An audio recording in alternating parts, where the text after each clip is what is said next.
எல்லாம் நல்லா இருக்கீங்களா? சரி. ஒரு ஊரில் இங்கே ஒருத்தர் வந்து இருந்தார். அவருக்கு வந்து 3 பசங்க. 3 பசங்களில் 2 பேத்துக்கு வந்து கல்யாணம் பண்ணி வச்சுட்டாருங்க. ஒரு கடைசி பையன் இருக்கான்ல, அவனுக்கு மட்டும் ஒன்றும் கல்யாணம் பண்ணி வைக்கல.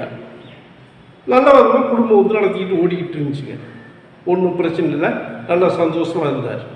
என்ன அவருக்கு ஒரே ஒரு பிரச்சனை, இந்த மருமகள்கள் தான்.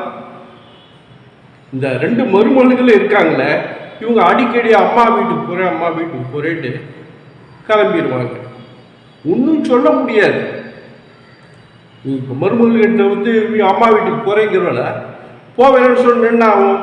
சமயக்கட்டில் பாத்திரங்கள்லாம் பறக்கும், தடா கூடான்னு ஒரே சவுண்டாக இருக்கும், ஒரே மூஞ்சி வச்சு தூக்கி வச்சுக்குவாளுங்க. அதனால் வந்து இவனாலையும் ஒன்றும் சொல்ல முடியல.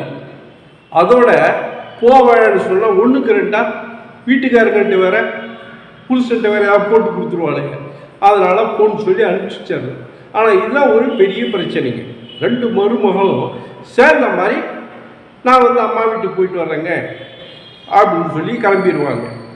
அந்த மாதிரி அன்னைக்கு வந்து கிளம்புறாங்க. மாமா எங்கள் அம்மா வீட்டுக்கு போயிட்டு வரேங்க. என்னென்னா ஏதாவது சாக்கு புக்கு சொல்லுவாங்களே, சாக்கு புக்கு சொல்கிறதுக்காக வேணும், அந்த வேலை இருக்குது, இந்த வேலை இருக்கா, அது இதுன்னு எதையாவது சொல்லி கேட்பாங்க. கேட்டு 2 பேர் வந்து நிற்கிறாங்க, அம்மா வீட்டுக்கு போயிட்டு வர்றேங்க அப்படின்னு. சரி போயிட்டு வாங்க, ஆனால் உங்களுக்கு வந்து ஒரு நிபந்தனை, போட்டு வரும்போது 2 பேர்த்துக்குமே ஒரு வேலை கொடுக்குறேன். நீ வந்து மூத்த மருமக இருக்க, நீயே வரும்போது வந்து ஒரு பேப்பரில் காற்றை வந்து அடைச்சி கொண்டு வரணும். ஒரு பேப்பரில் காற்றை அடைச்சி கொண்டு வரணும்.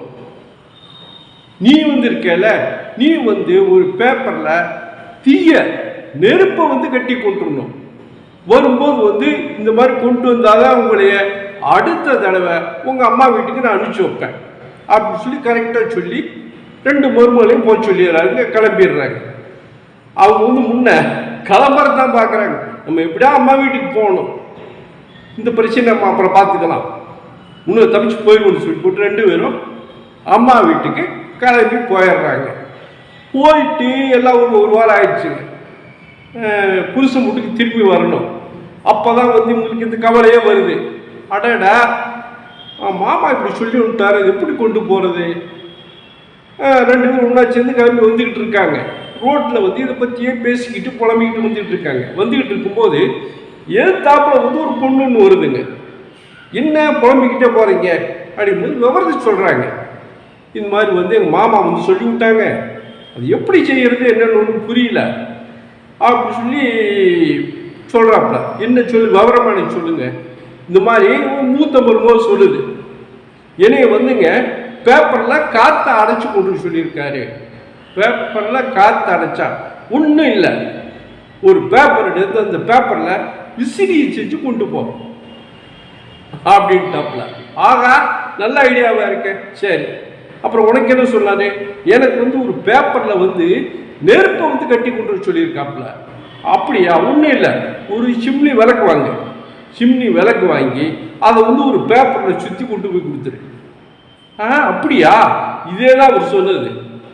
அதுவும் 2 பேருக்கு ரொம்ப சந்தோஷம் போகுது. அதே மாதிரி 2 பேரும் சேர்ந்து நேராக வந்து புருஷன் வீட்டுக்கு வர்றாங்க. வந்த மாமா இருக்கார். சரி போயிட்டு வந்துட்டீங்களா? வந்துட்டேங்க. சரி நான் சொன்னது செஞ்சீங்களா? செஞ்சீங்கன்னு சொல்லி மூத்த மருமக கொடுக்குது. ஒரு விசிறி ஒன்று பேப்பரில் செஞ்சுருக்கு, இந்த பாருங்க. விசிறி காமிக்கிது, காற்று வருது. நீங்கள் கேட்ட காற்றை போட்டுட்ட பாருங்க பேப்பரில். ஆஹா, பரவாயில்லையா, இவ்வளோ அறிவோட வேலை செஞ்சுருக்கிய. சரி நீ என்ன செஞ்ச அப்படிங்கிறப்பல. உடனே வந்து அந்த பொண்ணு வந்து ஒரு பேப்பரில் வந்து கட்டி வச்சிருக்கு. இதை தாங்க நெருப்பை கட்டி கொண்டு வந்திருக்கேன். அப்படியே கூட பிரித்து பார்த்தா உள்ள ஒரு சிமிலி விளக்கு. பரவாயில்ல, எப்படி உங்களுக்கு உள்ள அறிவோட வேலை செஞ்சு அப்படிங்கும்போது அப்புறம் அந்த விவரம் சொல்கிறாங்க. இந்த மாதிரி நாங்கள் 2 பேர் வந்து இதை பற்றி தான் புலம்பிக்கிட்டே வந்துக்கிட்டு இருந்தோம். வந்துக்கிட்டு இருக்கும்போது எதிர்த்தாப்பில் வந்து ஒரு பொண்ணு வந்துச்சு. அந்த பொண்ணு தான் வந்து இந்த ஐடியாவே குடிச்சு, அந்த பொண்ணு இந்த மாதிரி செய்ய இதுதான் வந்து உங்கள் மாமா கேட்டதாக இருக்கும் அப்படின்னு சொல்லிச்சு. அதே மாதிரி செஞ்சு கொண்டு இருக்கோம். அப்படியா? அந்த பொண்ணு யார், என்ன இது? இல்லைங்க, இந்த மாதிரி ரோட்டில் எந்த இடத்துல பார்த்தீங்க? நாங்கள் வந்து இந்த இடத்துல தான் பார்த்தோம். ரொம்ப புத்திசாலி பொண்ணாக இருக்க, அந்த பொண்ணை பார்க்கணுமே அப்படின்னு விட்டு வீட்டில் இருக்கவங்களாம் எல்லாத்தையும் கூப்பிட்டு இந்த மாதிரி உங்களுக்கு சொல்கிற இடத்துல அந்த பொண்ணை வந்து கண்டுபிடிங்க. நல்ல புத்திசாலி பொண்ணாக தெரியுது. நம்ம 3வது பையனுக்கு அந்த பொண்ணையே கல்யாணத்தை பண்ணி வச்சிடலாம், செட் ஆச்சுன்னா அப்படிங்கும். உடனே இவங்க எல்லாருமே வந்து போய் அந்த பொண்ணை போய் கண்டுபிடிக்கிறாங்க. பொண்ணை கண்டுபிடிச்சிட்டாங்க. பொண்ணை கண்டுபிடிச்சி அப்புறம் அவங்க அம்மா அப்பாட்ட போய் இவங்க வந்து போய் பேசுகிறாங்க. பேசி எல்லாம் ஓகே ஆகி கல்யாணமும் ஆயிடும். அதாவது அந்த புத்திசாலி பொண்ணு இவங்க 3வது பையனுக்கு கல்யாணத்தை பண்ணி வச்சு வீட்டில் வந்து அந்த பொண்ணு தான் இப்போ நிர்வாகமே. உண்மையிலேயே வந்து ரொம்ப புத்திசாலி பொண்ணு. இவன் மாமனாருக்கெல்லாம் வந்து ரொம்ப சந்தோஷமா வச்சா, பரவாயில்ல இப்படிலாம் அழிவோடு இருக்கேன் அப்படின்னு சொல்லி அதோடைய பேரையே வந்து வீட்டுக்கு வந்து வீட்டில் எழுதி போட்டாருங்க. இது நிறைவான வீடு. அந்த பொண்ணு வந்தது வீட்டில் வந்து எல்லாமே நிறைவாயிட்ட மாதிரி இவருக்கு வந்து ஒரு திருப்தி, ரொம்ப சந்தோஷம். ஏன்னா அவ்வளோ புத்திசாலித்தனமாக இருக்கு. அதனால வீட்டுக்கு பேரை வந்து மேலே வந்து எழுதிட்டார், இது நிறைவான வீடு.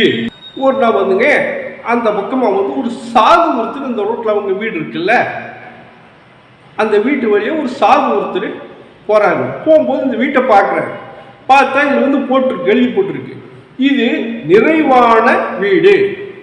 இவருக்கு ஒன்றும் புரியல, என்னடா யாருமே வந்து இந்த மாதிரி எழுதி போடலையே, ஏன்னா பெரிய தலைக்காலம் பிடிச்சவனோ என்ன இப்படி எழுதி போட்டிருக்காப்புல, எல்லாம் நிறைவையாக்க அமையுமா, யாருக்குமே அமையாத, இது எப்படி இன்னும் எழுதி பிடிச்சப்போ என்ன எழுதி பார்க்கலாம் அப்படின்னு அந்த வீட்டுக்கே போகிறாப்புல. போனதுமே குரல் கொடுத்ததும் அந்த 3வது பொண்ணு தான் வருது, 3வது மருமக வருது. வாங்க சாமி பார்த்தோம், சாமி வாங்க சாமி, என்ன சாமி வாங்க வாங்க வாங்க அப்படிங்குவோம். இல்லை ஒன்றும் இல்லை, எனக்கு வந்து ஒரு பிரச்சனை, கேளுங்க, நீங்கள் என்ன கேட்டாலும் நான் கொடுக்குறோம் அப்படிங்கும்போது அவர் என்ன பண்ணுறாங்க, வேணும்னே எதாவது இடம் முடக்காக கேட்கணும் அப்படிங்கிறதுக்காக, இது என்ன வந்து இது நிறைவான வீடுன்னு எழுதி போட்டிருக்கீங்க. ஆமாங்க, எங்கள் மாமாவுக்கு வந்து நாங்கள்லாம் வந்து எல்லாம் ஒன்றுமே நல்லா இருக்குமோ, அவருக்கு வந்து ரொம்ப திருப்தியாக போய் இந்த வீட்டுக்கு பேரே வந்து அந்த பேர் தான் வச்சுட்டாரு, இது நிறைவான வீடுன்னு பேர் வச்சு அதையும் எழுதி போட்டிருக்காருங்க. அப்படியா, சரி உங்கள் புத்திசாலித்தனத்தை நான் வந்து பார்க்குறேன் அப்படின்னு விட்டு, இப்போ இந்த ரோடு இருக்குல்ல, இந்த ரோடு நீளத்துக்கு எனக்கு வந்து ஒரு துணி வேணும்.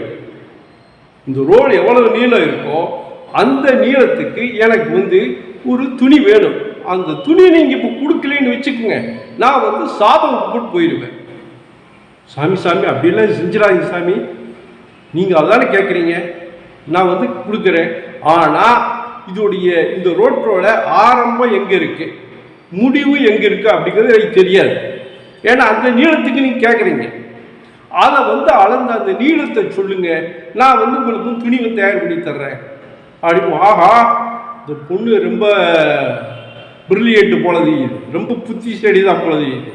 சரி சரி சரி சரி அது இருக்கட்டும், அது வந்து தெரியல எங்கே ஆரம்பிச்சு. ஏன்னா அந்த ரோடு வந்து ரொம்ப பெரிய ரோடுங்க, ரோடு அது வாட்டுக்கு போய்கிட்டே இருக்கும்.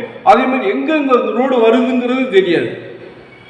அதனால வந்து சரி அந்த கேள்வி விட்டு போட்டு, சரி அது வேணாம், எனக்கு வந்து உங்கள் வீட்டில் இந்த பக்கத்தில் கிணறு இருக்குல்ல, அந்த கிணத்துல வந்து எவ்வளவு தண்ணி இருக்கோ அந்த அளவுக்கு வந்து எனக்கு என்ன வேணும், அது கொடுக்க முடியுமோனால.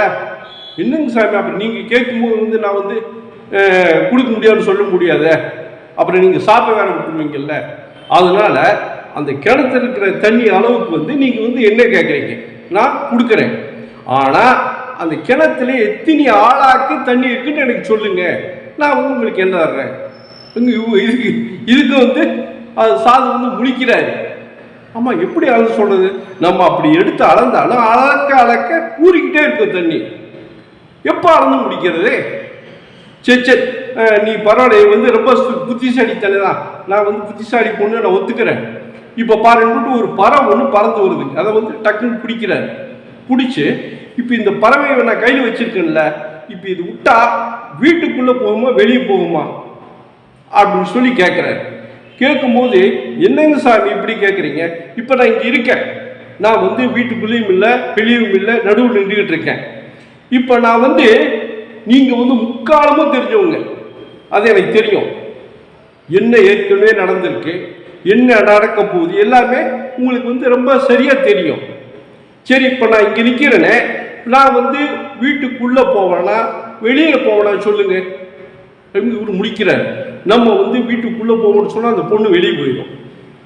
வெளியே போகணும்னு சொன்னால் வீட்டுக்குள்ளே போயிடும். எப்படி சொல்கிறது அப்படி சொல்லிக்கும் போட்டு உண்மையிலே பரவாயில்லம்மா, நீ வந்து ரொம்ப புத்திசாலி பொண்ணு தான், உன்னை வந்து நான் வந்து ரொம்ப பாராட்டுறேன். வீடு வந்து உன்னால் வந்து ரொம்ப சந்தோஷமாக தான் இருக்கும், ரொம்ப எனக்கு வந்து நிறைவாக இருக்கு, இது வந்து நிறைவான வீடு தான் போட்டு அந்த சாதுவும் சொல்லி போட்டு கிளம்புறாரு. ஒவ்வொரு வீடும் இந்த மாதிரி நிறைவான வீடா அமைஞ்சா ரொம்ப சந்தோஷங்க. அதனால நீங்க வீட்டில் இருக்கக்கூடிய பொம்பளைங்களும் சரி ஆம்பளைங்களும் சரி எல்லாரும் புத்திசாலித்தனமா இருக்கணும். இதுதான் நம்ம இந்த கதையில வந்து தெரிஞ்சுக்கிறோம். நன்றி.